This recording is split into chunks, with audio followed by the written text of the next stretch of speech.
The water cycle. The whole world is made of water. The Red Sea remembers the first time it was struck and it slips on.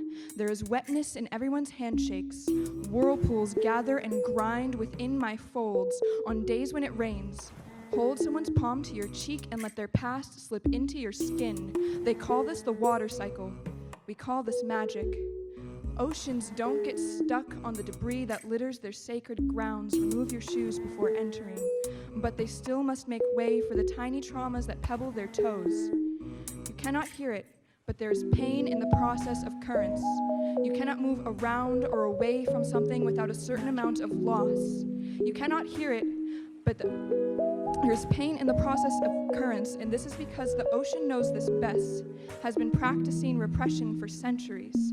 Her neuroses slip by in the form of sea foam and rip tides. They are beautiful. The neck of the river by my childhood home is now more creek than stream. It bends with the weight of memories. They change its flow with tired fingers, and it moves on, but it will always flow back. We are all moving in a single direction, forward, and we will all always flow back. This is the nature of a cycle. On days when it isn't raining, it is. Take someone's saltwater palm and hold it to your cheek and let their past flow through you. This is what happens with water. This is what happens with pain. We are all moving. We all have blues running through us. We all shake with salt-brimmed stories. We are all disrupted. When some small trauma sticks itself into our sternum, straight up into our skin, we have no choice but to move on. Bend around the broken place. Take the pain with us and move around. We swirl around. The holy water of our whole-shaped selves breaks away from whatever that driftwood of an ache might be. Unwelcome hands holding tight to your waist, or bruises and bodies and scars that are never enough, or empty spaces as wide and watching and heavy as a star-filled sky, or the constant awareness of the state of your own skin. Whatever forms this brittle, obtrusive breakage might take, it takes from us our path and pushes us forward again.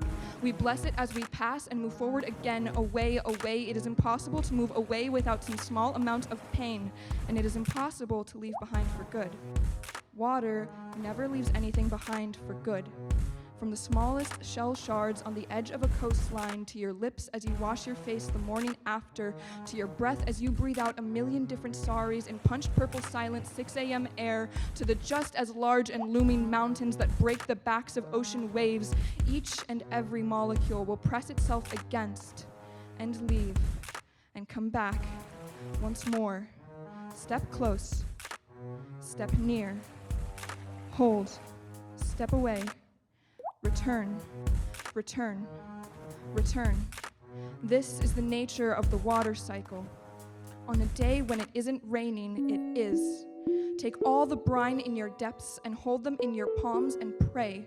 Press the salt of your stories up against someone else's cheek and listen. It is. This is the nature of the water cycle. This is the nature of magic. This is the nature of healing.